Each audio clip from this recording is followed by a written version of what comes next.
دیکھیے، ایک بہت بڑا بادشاہ تھا، اس کا نام تھا بخت نصر۔ اس کا نام بخت نصر اس لیے پڑا کہ ایک بت تھا جس کی لوگ عبادت کرتے تھے، اس کا نام تھا نصر، اور نصر کے پاس یہ بچہ پڑا ہوا مل گیا، بخت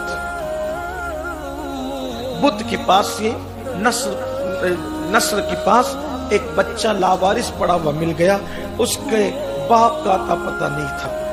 بخت نصر کے بارے میں یہ کہا جاتا ہے کہ جب اس کی ماں کشتی میں جا رہی تھی اور اچانک طوفان آیا اور کشتی ٹوٹ گئی طوفان کی وجہ سے، اور ایک تختے پر اس کی ماں نے اس کو جنم دیا، اور جنم دینے کے بعد جو ہے وہ پھر انتقال کر گئی، اور اس کو اٹھا کر کے تختے میں جو ہے وہ پہنچایا، اور وہاں پر دریا کے کنارے ایک بت تھا، اور وہیں پر لوگوں نے اس کو پایا، اس لیے لوگوں نے اس کو بخت نصر یعنی بت کا بیٹا کہنا، نصر کا بیٹا کہنا شروع کر دیا۔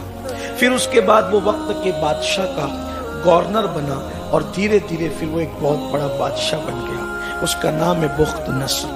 اب یہ بخت نصر بڑا ظالم بادشاہ ہوا، بہت ظالم بادشاہ ہوا۔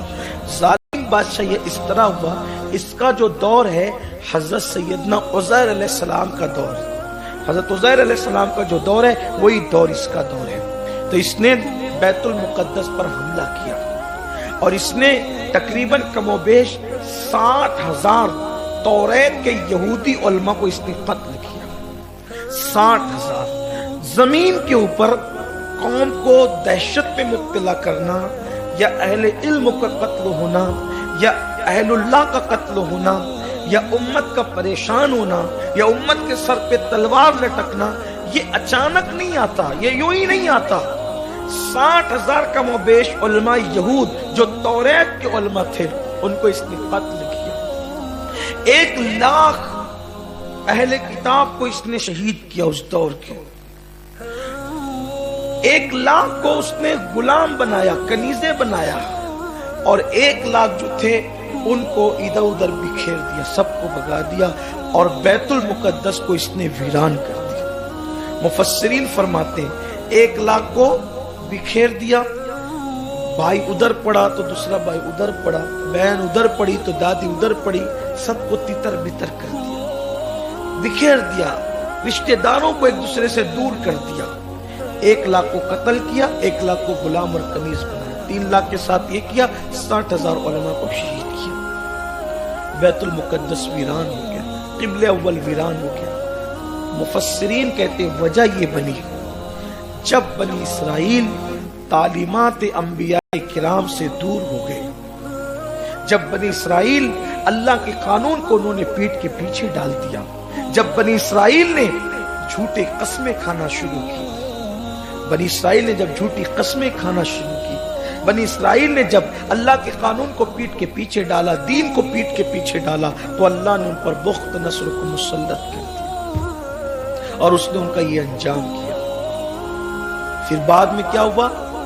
جب انہوں نے صدق دل سے توبہ کی اور انہوں نے اللہ کی طرف رجوع کیا، اللہ کی طرف وہ پلٹ کر کے آئے، تو پھر اللہ تعالیٰ نے ان کے حالات بدل دیے، اور اللہ تبارک و تعالیٰ نے حتیٰ کہ وہ جن 1,00,000 لوگوں کو وہ پکڑ کر غلام اور کنیز بنا کر کے لے کر کے گیا تھا، ان میں وہ حضرت عزیر علیہ السلام کو بھی لے کر کے گیا۔ حضرت عزیر علیہ السلام جیسے تیسے نکل کر کے جب واپس تشریف لائے تو آپ نے دیکھا کہ بیت المقدس ویران پڑا ہوا ہے، یعنی کہ امت مسلمہ پر، کلمہ پڑھنے والوں پر، اہل اللہ پر اچانک اس طرح کا وقت پہلی مرتبہ نہیں آیا جو ہم پوری دنیا میں دیکھ رہے ہیں۔ جن حالات سے مسلمان گزر رہے پہلی بار نہیں، ہر وقت مسلمانوں نے دیکھا جب لوگ اللہ کے دین سے دور ہوئے، جب لوگوں نے اپنے آپ پہ ظلم کیا ہے، کیونکہ سب سے بڑا ظلم گناہ کرنا ہے اور اپنے آپ پہ ظلم کرنا ہے۔ جو اپنے آپ پہ ظلم کرتا ہے